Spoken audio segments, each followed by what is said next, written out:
Hello, welcome back to Anushree vlogs. Sunday ಆಗಿರೋದ್ರಿಂದ ಇವತ್ತು ನಾನು ಹೇರ್ ಕೇರ್ ಮಾಡಲೇಬೇಕು.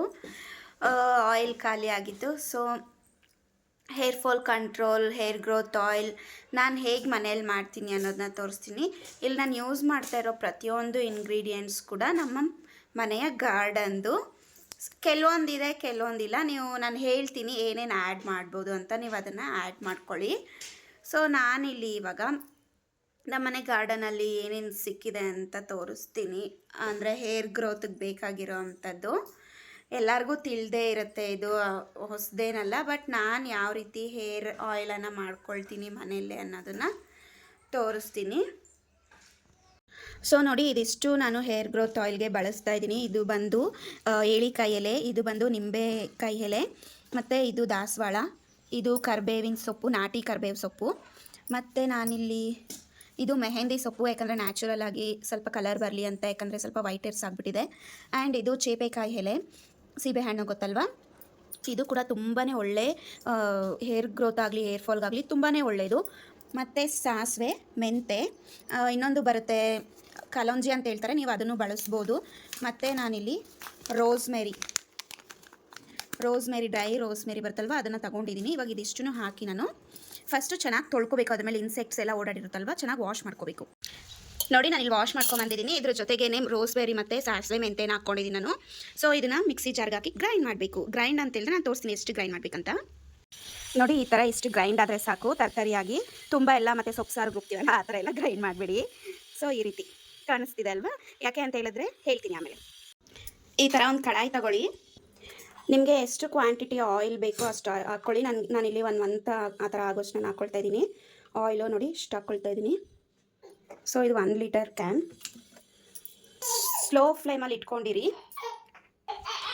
ನೋಡಿ, ಈ ಥರ ಸ್ಲೋ ಫ್ಲೇಮಲ್ಲಿ ಇಟ್ಕೊಂಡು ನಾವು ಇದು ಪೇಸ್ಟ್ ಮಾಡಿರ್ತೀವಲ್ಲ ಅದನ್ನ ಹಾಕ್ಕೋಬೇಕು. ತುಂಬ ಎಣ್ಣೆ ಕಾದ್ಮೇಲೆ ಹಾಕ್ಕೋಬೇಡಿ, ಅದು ಪಟಪಟ ಅಂತ ಎದುರು ಬಿಡುತ್ತೆ.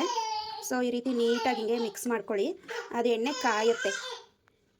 ಸೊ ಗೊತ್ತಾಗುತ್ತೆ ನಿಮಗೆ, ಅದು ನೊರೆ ಥರ ಎಲ್ಲ ಬರುತ್ತೆ. ನೋಡಿ, ಈ ಥರ ಎಣ್ಣೆ ಕಲರ್ ಎಲ್ಲ ಬಿಡಬೇಕು. ಆವಾಗಲೇ ನಾನು ಹೇಳಿದೆ ಯಾಕೆ ಎಲೆನ ಹಾಗೆ ಹಾಕಬಾರ್ದು ಅಂತ. ಅದರಲ್ಲಿರೋಂತಹ ಏನೇ ಪೌಷ್ಟಿಕಾಂಶ ಆಗ್ಬೋದು ನಮ್ಗೆ ಅದರಲ್ಲಿ ಸಿಗೋದಿಲ್ಲ. ಸೊ ಈ ರೀತಿ ಗ್ರೈಂಡ್ ಮಾಡಿ ನೀವು ಎಣ್ಣೆಗೆ ಹಾಕಿ ಕಾಯಿಸಿದ್ರೆ ನಿಮಗೆ ಇನ್ನು ಒಳ್ಳೆ ಎಣ್ಣೆ ಸಿಗುತ್ತೆ. ನೋಡ್ತಾ ಇದ್ದೀರಲ್ಲ ಎಷ್ಟು ಚೆನ್ನಾಗಿ ಕಾಯ್ತಾ ಇದೆ. ಸೊ ಇದನ್ನು ನೀವು ಒಂದು ಕಾಟನ್ ಬಟ್ಟೆಗೆ ಹಾಕಿ ಹಾರಿದ್ಮೇಲೆ ಫುಲ್ಲು ತಣ್ಣಕ್ಕಾಗಬೇಕು. ತಣ್ಣಕ್ಕಾದ್ಮೇಲೆ ಕಾಟನ್ ಬಟ್ಟೆಗೆ ಹಾಕಿ ಫಿಲ್ಟರ್ ಮಾಡ್ಕೊಳ್ಳಿ. ಓಕೆನಾ? ನಾನು ಆಯಿಲ್ ಅಪ್ಲೈ ಮಾಡೋದು ಕೂಡ ತೋರಿಸ್ತೀನಿ. ಈ ಥರ ಕಾಫಿ ಫಿಲ್ಟರ್ ಮಾಡೋದು ಬರುತ್ತಲ್ಲ, ಅದು ತಗೊಂಡು ನೀಟಾಗಿ ಅದರಲ್ಲಿ ಶೋಧಿಸ್ಕೊಂಬಿಡಿ. ಬಟ್ಟೆ ಹಾಕ್ಕೊಬಿಡಿ. ಸಾರಿ, ನಾನು ಆವಾಗಲೇ ಕಾಟನ್ ಕ್ಲಾತ್ ಅಂತ ಹೇಳಿದ್ರೆ, ಯಾಕಂದರೆ ನಿಮಗೆ ಎಣ್ಣೆ ಎಲ್ಲ ಅದರಲ್ಲೇ ಅರ್ಧ ವೇಸ್ಟ್ ಆಗೋಗುತ್ತೆ. ಈ ಥರ ಸ್ಟ್ರೈನರ್ಲಾದರೆ ನಿಮಗೆ ಆಯಿಲ್ ಇಟ್ಕೊಳ್ಳಲ್ಲ.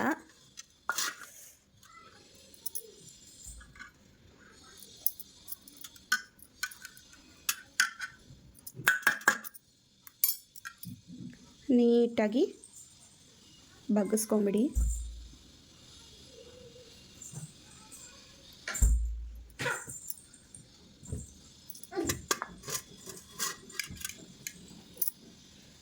ಇದೆಲ್ಲ ನೀಟಾಗಿ ಇದಕ್ಕೆ ಫಿಲ್ಟರ್ ಮಾಡ್ಕೋಬೇಕು.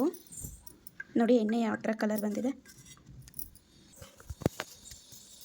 ಕಾಫಿ ಶೋಧಿಸೋದ್ರಲ್ಲಿ ಆದಮೇಲೆ ಬೇಕಾದ್ರೆ ನೀವು ಈ ರೀತಿ ಲಾಸ್ಟಲ್ಲಿ ಮಿಕ್ಕಿರುತ್ತಲ್ಲ ಅದನ್ನ ಹೀಗೆ ಬಟ್ಟೆಯಲ್ಲಿ ಇಟ್ಕೊಳ್ಳಿ, ಯಾಕಂದರೆ ಎಲ್ಲ ಉಳ್ಕೊಂಡ್ಬಿಡುತ್ತೆ. ಸೊ ಹಿಂಗೆ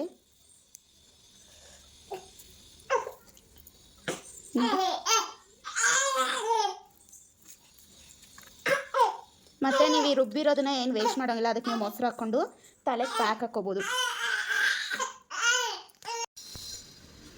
ನೋಡ್ತಾ ಇರ್ಬೋದು ಎಷ್ಟು ಚೆನ್ನಾಗಿದೆ ಗ್ರೀನಾಗಿ ಎಣ್ಣೆ. ನೀವು ಇದನ್ನು ಅಪ್ಲೈ ಮಾಡುವಾಗೆಲ್ಲ ಸ್ವಲ್ಪ ಹಾಟ್ ಮಾಡಿಕೊಂಡು ಹಾಟ್ ಆಯಿಲ್ ಮಸಾಜ್ ಮಾಡ್ಕೋಬೋದು. ತುಂಬ ಚೆನ್ನಾಗಿರುತ್ತೆ. ಮತ್ತು ನಾನು ಇವಾಗ ಅದು ಗ್ರೈಂಡ್ ಮಾಡಿರೋದನ್ನ ಮೊಸರಲ್ಲಿ ಹಾಕಿ ಹೇರ್ ಪ್ಯಾಕ್ ಹಾಕ್ಕೊಳ್ತೀನಿ.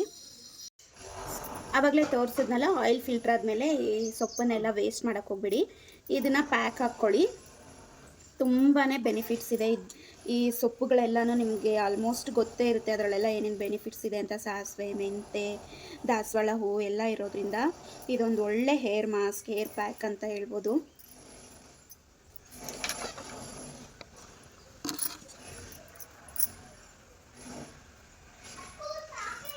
ನೀಟಾಗಿ ಹಿಂಗೆ ಹಾಕ್ಕೊಳ್ಳಿ.